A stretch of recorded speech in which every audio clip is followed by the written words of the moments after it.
Welcome to The Engaging Life, a podcast about using engagement equity to improve your relationship building skills in your personal and professional life. And now, here are your hosts, Brandon Suba and Angela Cheney. Hello, Brandon. Well, hi. I hope my clearing of throat was enough distance between the hello and that one. Otherwise, you may have heard that in the intro. Oh, hi, wow. hi, Angela. Hi, Brandon. It's still your birthday today. It's still my birthday. I mean, I don't want to give away any movie magic, but we back-to-back But these babies. We do. We record two on the same day. So yes, it is still my birthday. Do you want to share with our UV fans what your celebration is? I'm having a Diet Pepsi because Whoa. I never, ever drink soda. I don't either. And it's, amazingly, if anybody knows me, I think it might be a little too early to start actually drinking today, which again, That's a matter of opinion. it is. And that's not my usual opinion. But Right. But today But today I was like, hey, Going there's with one of these in the caffeine. fridge. I know, and it's amazing when you haven't drank them for a while that they taste better. No, You don't think that tastes good? not really. Oh man, you're not even enjoying your birthday drink. You know what would make it taste a little better? A little rum. Yeah. No, vodka I and do, diet apparently no one drinks. People do, which Think- I think it sounds awful. I've ordered it and even the bartender's like, what? Yeah. We're doing a lot of YouTube action today because I'm Yeah. doing a face here. And I'm just like, come on, it's a hard alcohol and diet. Yeah. Like that's hand in hand. I have happy hour plans and I have dinner plans and entertainment plans. Oh my gosh. So I It's gonna be a fun decided, birthday. let's Fun wait. birthday. So a little caffeine now A little to caffeine, get the get the party going. hyper up. All right. So today we are going to be talking about knowing your audience, which is something at Pixel Fire we have been working on a lot because Personally? we're Because you do it for companies, but you guys have correct, been doing it correct. personally. Good for you. Both. We're working on both sides of it. So, realizing, kind of that physician heal thyself. If we don't know our own audience, how are we Mhm. going to help other people? So we're really working a lot on that, on knowing who we're targeting, the different types of people we're targeting, because as a marketing company, we don't just have one target market. Right. We market to home services. We market to not doctors, like esthetician, med spa. Med spa. Um, Yeah. Attorneys, and obviously they are not all the same types of audiences. So we have to come up with different target audiences. And what that is called in the marketing world is developing an avatar. I think that's weird. So, well, why? An avatar is really a representation of somebody. Oh, okay. You're developing your target market avatar. Right. Okay, that makes more sense. Correct, yeah. I was thinking like you're the avatar. No. Okay. Yeah. And not the blue people. But in the I movie. don't. Okay. I wasn't going to say it, but you brought it up. It just surpassed some movie. I wish I could remember the movie. In box office sales. Really? I saw the first one. I have no excited ambitions of seeing the second. I just don't see. And isn't there an Avatar thing at Disneyland now too? I Yeah, really they don't know. I never created got the- into it either. I don't get it. Okay, anyways, but this Avatar I'm Right. into. However, I'm going to have to stop here and rewind a go bit back. because in our last podcast Oh, where that's right. we were talking about personality tests, there was a couple of straggling things that I said I would research and talk about in this episode. So, number one, the Enneagram test Enneagram. is pronounced Enneagram. Yes. I don't think That I was said it right right. once. On It the is last podcast. Enneagram. And then the other one was the Myers Briggs test. The book about it is called The Personality Brokers. And basically, it's about how the Myers Briggs personality test, and that was the big daddy. That's what started everything when it came to personality testing. And it was written by a mother and daughter who were fiction writers. And They had had no no- psychology They had background. no psychology background. And so that's definitely on my to read list now because that is right up my alley in many different ways. So, The Personality Brokers, if you want to know how Myers Briggs came to be, then read that book. So, That's so funny. Yeah, I know. No experience. that might be a good one to listen to, Ooh. I think, rather than read. I would love to see a movie on it. It's amazing they haven't done something. I would watch a that. movie on that. You're right. They're running out Yeah. of stuff. I mean, they They made a second are. Avatar, I heard. Okay, so that was the unfinished business from last podcast. So now let's get to the avatars. How do you do that? How do you develop an avatar? And basically what it is identifying your ideal client. So we have sheets, and we've used this to identify our avatars. We use it with our clients who need to identify their avatars. And so the one we were working on last was called Home Services Harry. Oh, I mean, you can give him a name. You know, I think it's good. Yeah. we got Home Services Harry. So what we're doing is taking all of our home services people, and I'm not being sexist, they could be men, they could be women, but we're trying to distill everybody in that group down to one representative person. Interesting. And of course, it's not going to be what everybody thinks, feels, wants, but you do your best. Mhm. You do your best. So you start going down into, let's get to know Home Services Harry. What does Home Services Harry value? And so we start, thinking, and you can talk to a lot of our clients we're good friends with. We Right. go out and we have a beer with them. They're here at our office. So we were able to ask them a lot of these questions instead of guessing, and a lot of them are very family oriented. They value a hard day's work. They value good materials. Mhm. They value a lot of them, Midwestern values, just your typical Midwestern values. So what do they value? Who do they follow on social media? Ew. Oh, That is Wow. a big one because we target people on social media. right. So if we know who Home Services Harry follows, that helps us build ad campaigns on social media that Home Services Harry will see and respond to. Okay.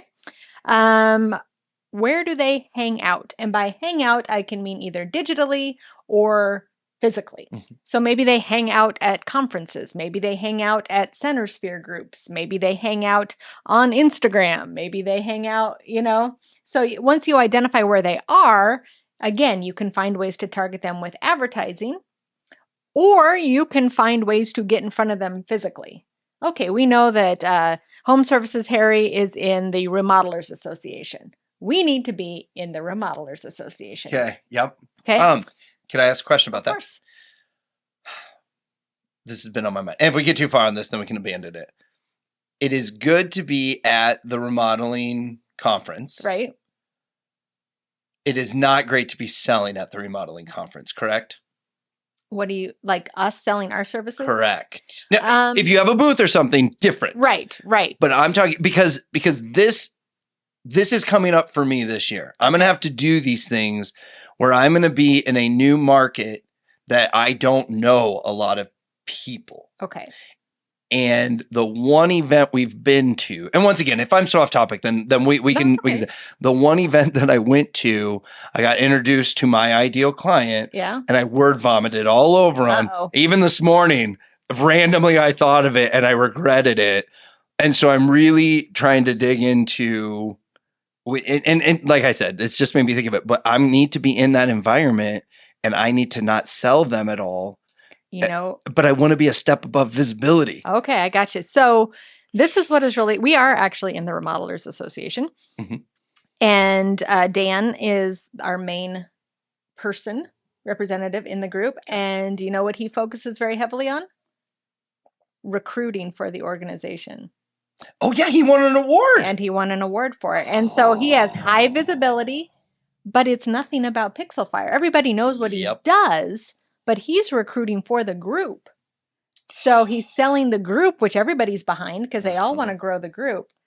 And then just as an offshoot, we're getting a lot of clients out of it. Okay. So yeah, do kind of an altruistic, help grow whatever organization it is. I like that. Be on boards and that kind of stuff, right? You're above visibility, but you're not selling your services. Thank you. I'm sorry. I know that was not the no, focus, but that's been absolutely top of not. mind. So I'm glad Yes. that we got to iron that one out. Thank you, Dan. 'Cause Thanks, Dan. You showed us what we need to do there. What are their pain points? This is a big one because if you know what your client's pain or your target market's pain points are, you can solve them. And that's really how you sell things. Would struggling marketers, they think they know, right? Like, don't they assume what the pain points are? I guess in sales too. Or they don't even think of them. They just talk about all the good things yeah, about that's their right. own What they products. do. Yep. Instead of saying, what's the problem that they have? How can I solve it Yep. with my product or service? What do they read? What do they listen to? Again, this is a good way to target them as well as just kind of get into their head. And this one, I think in the actual avatar sheet that you had to fill out, it was who are their gurus, which confused a lot of people. And I was like, who is a home services, a roofer's guru? And of course, all I could think of was Bob Vila. That's a little dated there. Yeah, that was all I could think of. So I did. I was like, I need to go talk to some of my home services buddies. Home improvement. Tim the Toolman Taylor, you're walking up. And actually, one of them did say Bob Vila. Oh, wow. And the other one that they said I'd never heard of, but that's good because then we were able to learn. But try and figure that out. And then what are the possible objections to working with you? Because if you can figure that out in the beginning, you can solve it beforehand. You can be proactive about it. So like with Home Services Harry, one of his objections could be, I can just do it myself. Or it could be, I've got all these pictures and everything on my camera. It's just going to be too much of a pain to get everything to you. Okay. Those are things we hear a lot. And so you can get ahead of those and we've got a Dropbox that you can easily just swipe them all and put them all in, done, or we can say, yeah, maybe you have time to do this yourself in your off season. What happens when you get busy? Yep. So once you're able to, it's just a lot easier to deal with an objection when you know what it's going to be, as opposed to something flies at you out of the blue and you're like, oh, well, I'll get back to you on that. Well, and good salespeople, they focus on the objections. Like what I believe is too many people focus on, like you said, how great our product is, what it'll do for you, all about you. Where you should spend minimal time on that. Yes. Where it's the objections that you take on and it's knowing the answers before it's even asked. And developing that doesn't mean you're stuck with this. I wanted to put that in there. You do have to be flexible because your business changes, the economy changes, technology changes, and your client changes. So it's kind of an ever evolving process. Yeah. Just because we have Home Services Harry now does not mean that 10 years from now we're using the same avatar and doing the same stuff, because this is something you're going to have to revisit on a regular basis. So be flexible. So now that you've got your avatar, how do you use it? What do you do with this thing?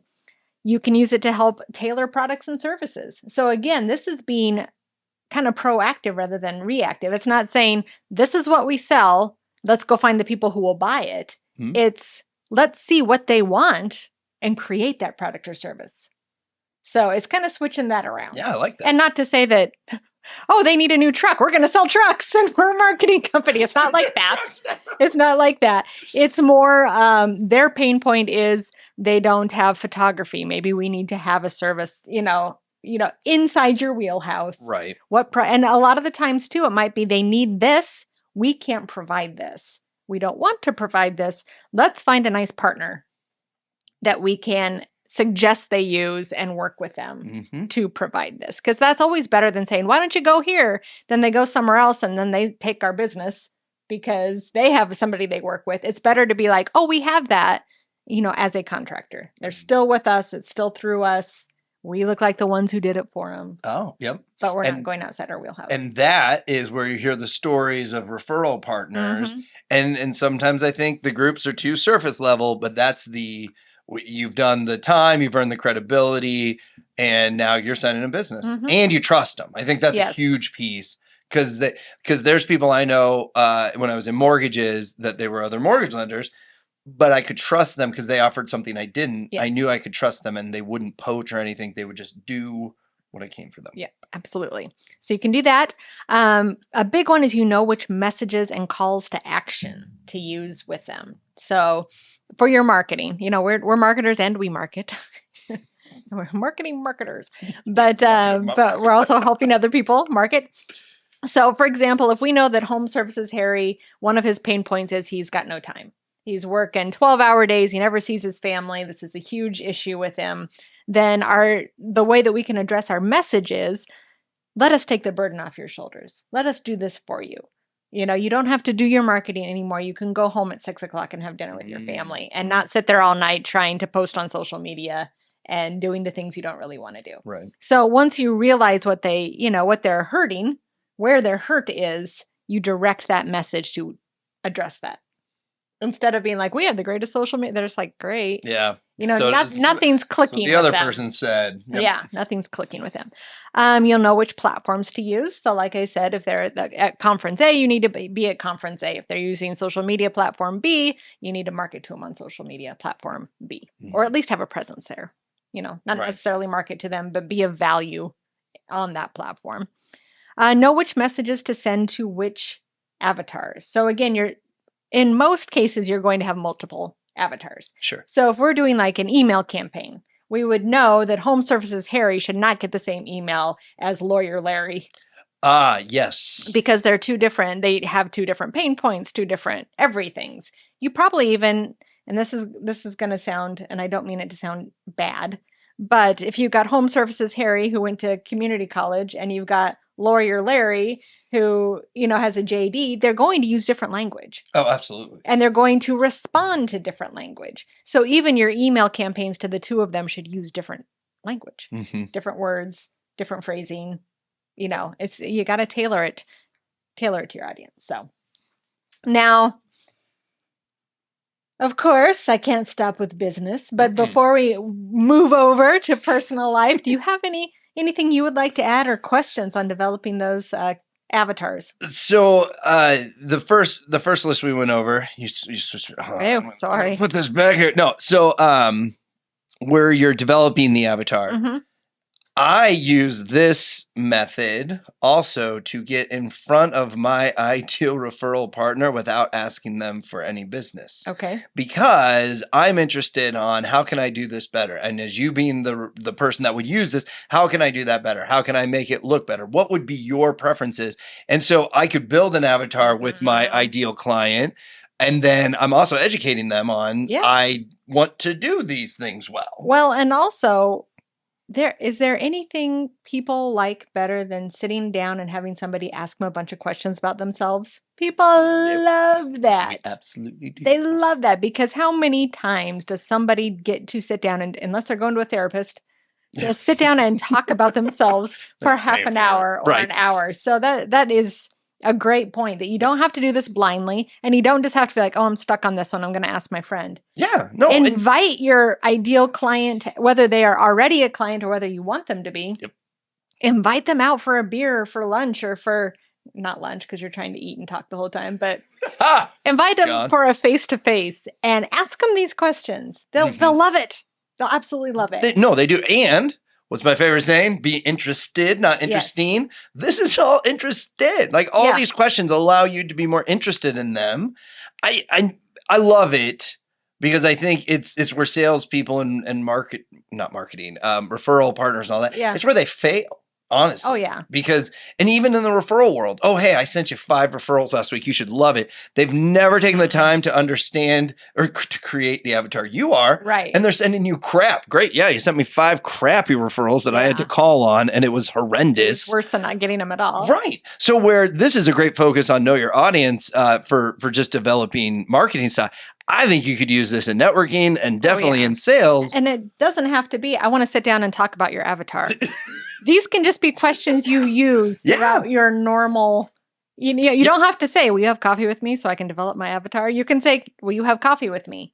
And just ask these questions. And I use this one too. I see you as an expert in this area. So I would really like to pick your brain on this. Yes. I just think it's a missed way to make more deposits. We haven't said. We really haven't. Engagement equity in a long time. We haven't, and we should. Engagement equity is all about making deposits and enough deposits of value before you can take out a withdrawal. How many questions? 1, 2, 3, 4, 5, 6, 7, 8. 8 questions before you're even like. Right. Those are all that.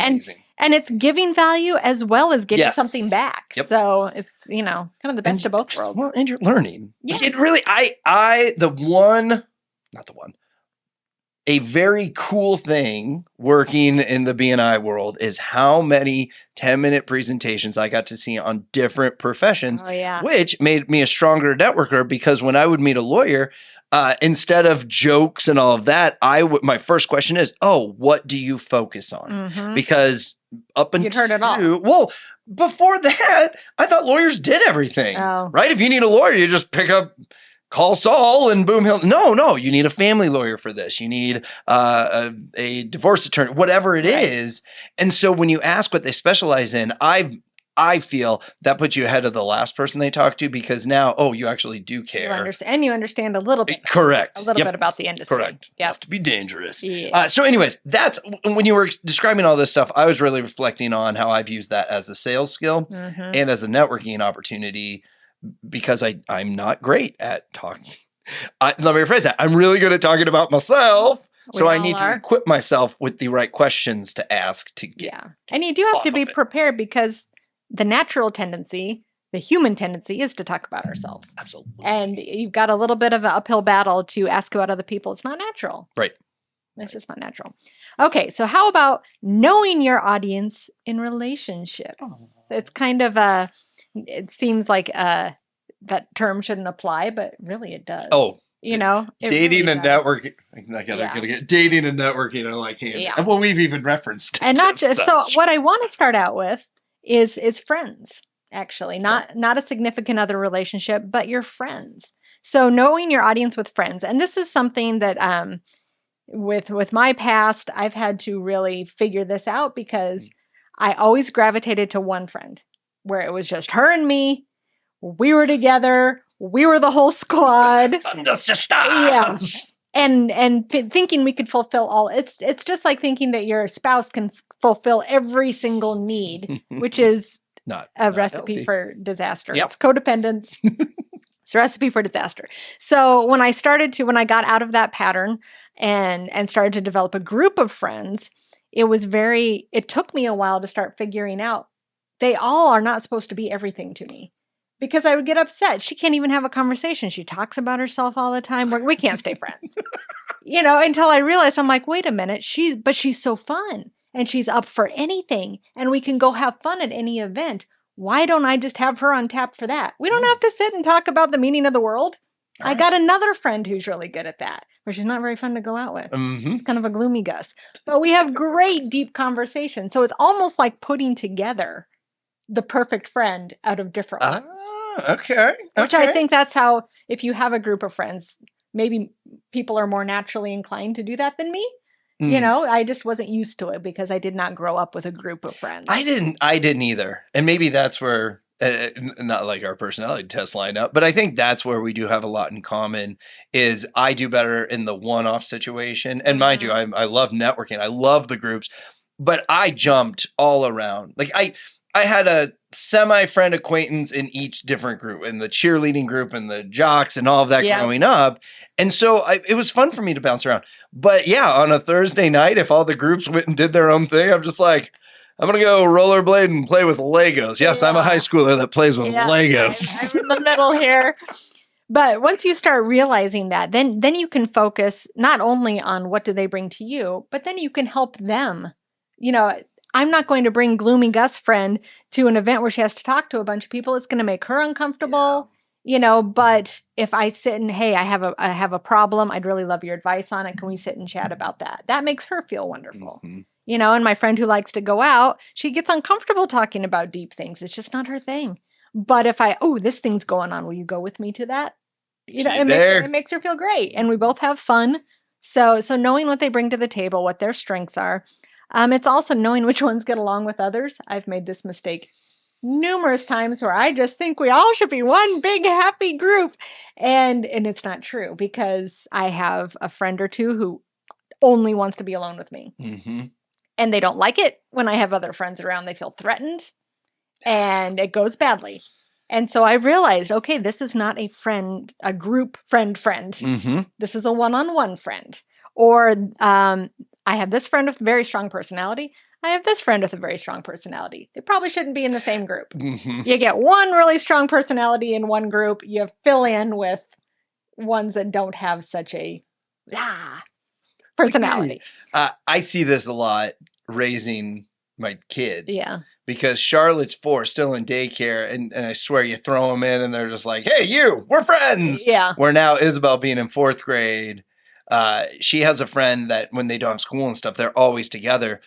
they get along really, really well, but they're in different groups at school. And it's really, she actually just said this the other day, but she goes, Dad, what's cool is we like have our friends at school, but then on these days off, we really reconnect and everything. And I'm like, that's perfect. That's exactly how this, because when they were trying to merge groups, jealousy was just running rampant in there. You get some personalities that don't mesh. Yep. And yeah. Yep. And so, and I remember too, with the hesitation in like high school of bringing two groups of friends together. And at one point in my mind, I'm like, well, they can just all figure it out. But no, it really is trying to bring personalities that are just going to clash. And that's not always There's nothing to figure out other than keep them away from each other. Yep. Yeah. Knowing their love languages. I think that is very important. I've got some friends who love to hug. I've got some friends that look like you're about ready to stab them in the heart if you come at them like this. And I've got some who love to hear what a great friend they are to me. Mm-hmm. I've got some who couldn't give a shit less. I've got some who really enjoy presents. Oh, yeah. And figuring that out. And the easiest way to figure that out, watch how they do it to you. If you have a friend who gives you gifts all the time, it's very likely their love language is gifts. Mm-hmm. You got a hugger or somebody who, is always... It's touch. If you got somebody who's always offering, hey, can I run that errand for you? Hey, I'm going to the store. Can I pick up anything for you? Acts of service. You know what's funny? I just realized this. The opposite love language then you really suck at. Like I've got a friend and unfortunately his wife is just the worst gift giver ever. And he told me this. And then it went down where they returned the gift and got what he actually wanted. I was like, oh, it is bad. Yeah. It's really like those were so off the spectrum. And he even said the original gift, I don't want to give it away, but the original gift, he even point blank said, I don't want it. I won't wear it. Because she was like, oh, he will. He's gonna love this. Yeah. And it didn't work. So yeah. So learning the love languages and learning how to appropriately, just because my one friend is a touch doesn't mean she wants goosed, by me, or just because his is a gift language doesn't mean he wants shitty gifts. So you do have to, I'm trying to think if I've ever goosed a friend. I'm sure I have. Goosed? I would assume girls are more likely to do it than guys. See, because I'm super sensitive about that. Butt slappers. You got butt slappers. Yeah, I'm not. Yeah, yep. I'm not a butt slapper. I know many. Back slapper. I am. Okay, with other dudes. Yeah. What event was I at? Might have been my work party, but I think I hit this guy's back way too many times because it was just in where the conversation was and him and I were vibing. I'm like, Are you? Yeah. Is physical touch one of your high ones? It's like, is it? Okay. It's like my number one. Okay. I'm all about it. That's how Ty Bennett and I became best friends is because he is too. Oh, we talked about it when he was presenting. No. He was the presenter, but we connected that way. So Ty, if you want to give me a call, I'm available. I'm sure you watch every podcast. Wants to make out a little bit. Thanks for the support. Yep. So he's got like 20 kids. I don't think I stand a chance. Probably not. So that's friends. I love talking about friends because it's ever evolving, as I get hopefully better and better at this whole friend. I'm 46 years old. Whoop, cat's out of the bag. And today. Wow. Look at that. Wow. And so figuring out friendships this late in life, it's pretty satisfying, actually. I was pretty stilted for a number of years. I kind of feel I don't know where it would fall under love language, but I think you enjoy kind of now be more aware. I think you enjoy. Oh yeah. Kind of picking. I which do. kind of friend are you? Oh, I absolutely. If figuring people out was a love language, that would be my. Yeah, I'm trying to think of like if there is one, but words of affirmation is my top. Judging isn't a love language.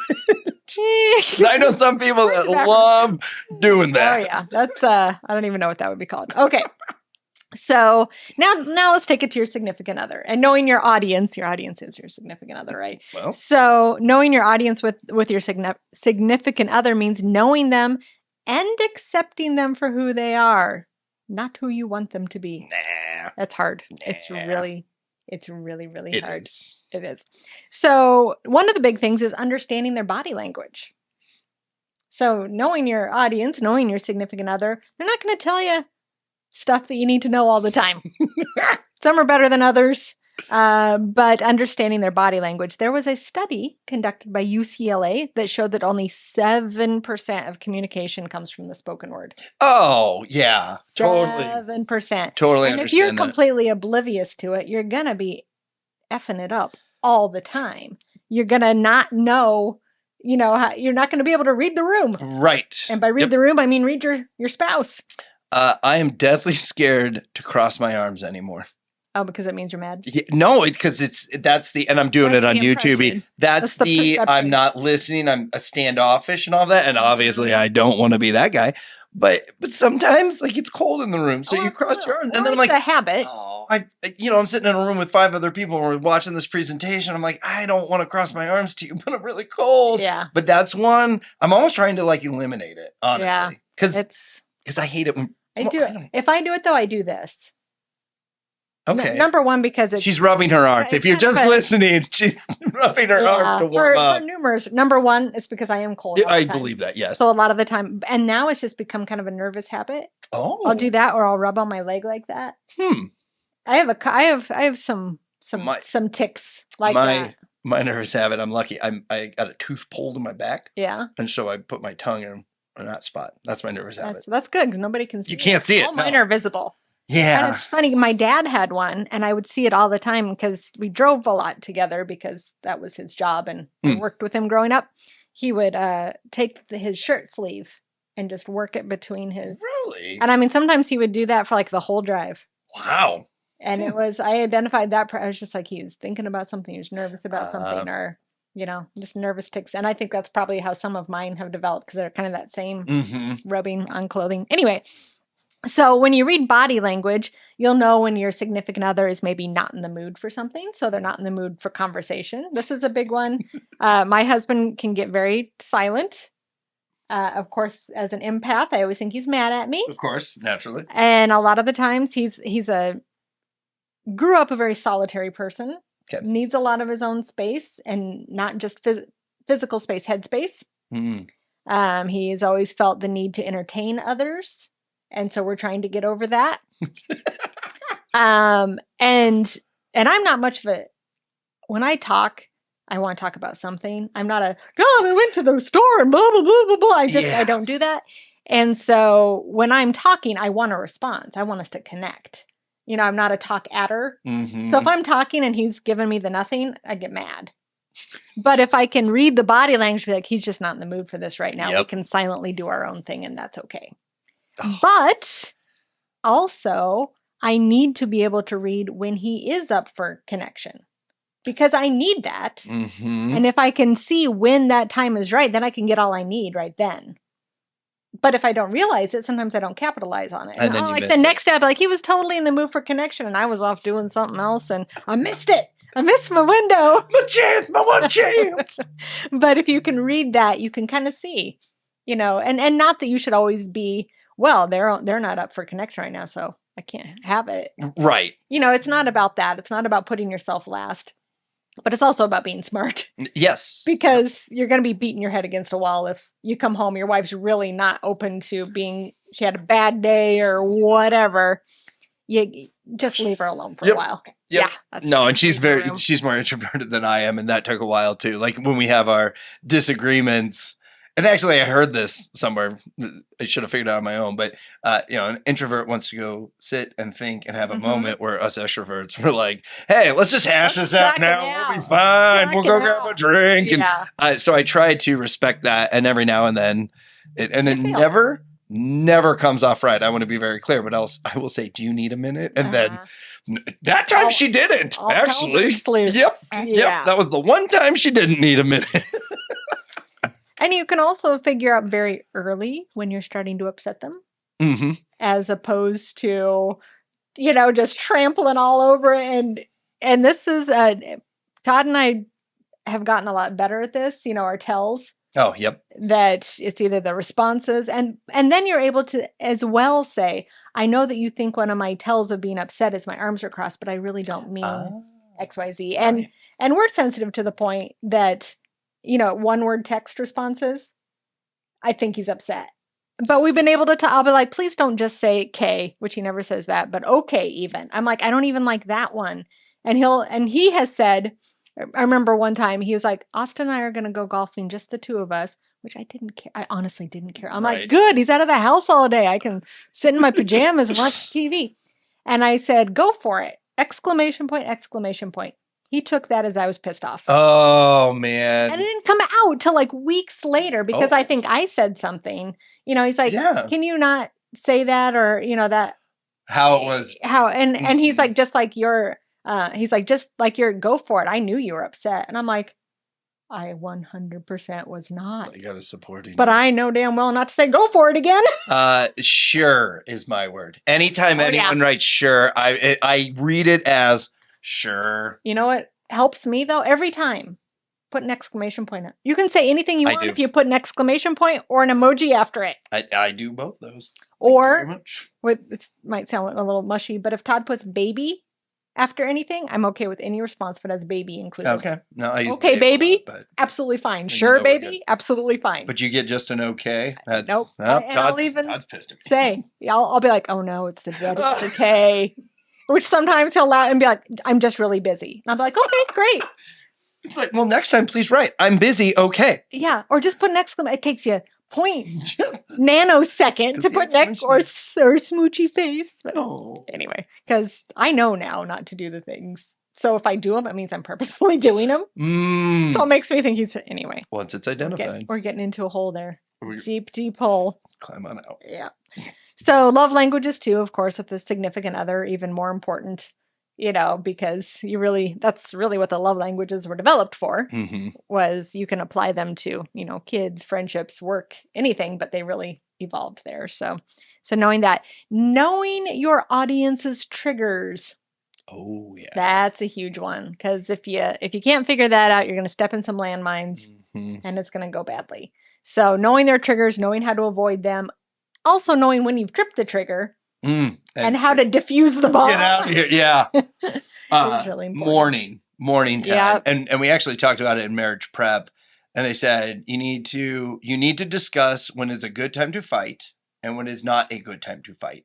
And so in marriage prep, you break off into small your individual groups and they talk about it. And we broke off and I looked at her and I go, so mornings are out. That's the bad time to fight. And she's like, what do you mean? I'm like, you're not fair. In the morning. And up to this day, I mean, there are times in the morning where either I kind of forget it's still morning or she just hasn't woken up yet. And I'll say something that's like, wow, that would have went so much better at lunch. Oh, Todd's is right when he gets home from work. He's got to have his moment. He needs at least an hour to decompress. Wow. That is not the time to talk to him or bring up anything. Oh, yeah. Yep, not the time. And then the last is what makes them feel loved. So this was, a course that we did together where that was one of the questions. What I did this as an act of love, and also what did I do that made you feel loved? And we've gotten better about just saying it spontaneously. Hey, when you did XYZ, that made me feel loved. He put air in my tire the other day. I was like, when you put air in my tire, that made me feel loved. So not only expressing that, but knowing what makes them feel loved, because that goes back to the love languages. And I know, Todd doesn't feel loved when I tell him I love him because he thinks it's too easy. It's a cop out. Right. And what he wants is that, make his favorite cookies. I was going to ask if you made the cookies lately. Oh my God. So I was going through episodes and I saw that one. I was like, oh, I should ask. So I did very, very, very good at making cookies. Okay. Over Christmas, I bought a Grinch cookie jar, which I love more than anything in the world. And after Christmas, I was like, I have to get a different cookie jar because I can't leave the Grinch out, but I have to have something for cookies. So I found a Hedwig one. Hedwig, the owl from Harry Potter. Oh my gosh. It's beautiful. Is it cool? It's super cool. Does the head come off? No, it's it kind of ends on like a top and then the top pops off. Yep, got it. And I was like, oh, I'm so excited about this. Made some cookies. Next day, I need you to stop making cookies. He's going on one of his health kicks.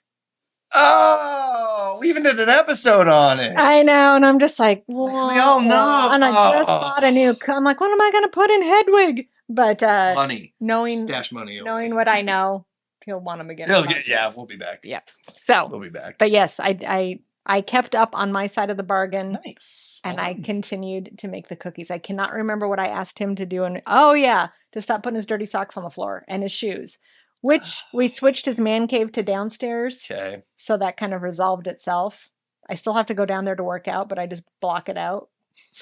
Oh, those At least it's not up in my pretty living room anymore. you know what? Liz and I have been married for 12 years. I've evolved to where now I put my dirty clothes on top of the hamper. I'm You're not getting there. ready to put them in. You're but getting there. I'm the guy because like my side of the bed is the furthest away from our bathroom, so I'm like putting them on the windowsill and all that, and now I've evolved to where they get to the top. But every now and then I can hear her lift it and throw it in there. Mhm. We still got our pissy moments. Yeah, well, I've thrown some shoes down the stairs. oh, have you? To Oh yeah. Toss some socks. All right. So knowing your audience, it's not just about your business, but that's the big one. Mhm. Even though I probably spent less time on it. That's the big one. Develop your avatar, know who you're selling to, address their pain points. If you need some help with that, hey, the people at Pixel Fire would be happy to help you. Booyah. And then know your audience in relationships. Know your friends. Know your significant other. We didn't even get into parenting. It's a whole nother can of worms. Yeah. Bag of monkeys. So I got to say this really quick. Okay. I was researching funny terms, like the cat's pajamas and, yeah. stuff like that. And one of the terms was the monkey's eyebrows, which I thought was fantastic. But for some reason, because my daughter's almost 16. She's a pissy teenager sometimes. Okay. And she can't tell you why. So for whatever reason, I developed this when she's like that. I say, the monkey steal your eyebrows. Is that the saying? The monkey steal your eyebrow? No, the term is the monkey's eyebrows. So like, hey, that's the cat's, but that's really cool. That's Oh my gosh. That's the monkey's eyebrows. So I say to her, the monkey steal your eyebrows. Try and get a smile. I can out of her. only imagine how well that goes over. It has to go over well every time, right? Yeah. I never get the smile. Does that mean I've stopped doing it? No, it does not. We're parents. That's right. It's our jobs. So thanks for listening. We love reviews. We love shares. We love all that good stuff. If you have any comments, we'd love to address them on the show. Absolutely. So please let us know. But until then, we will talk to you next time.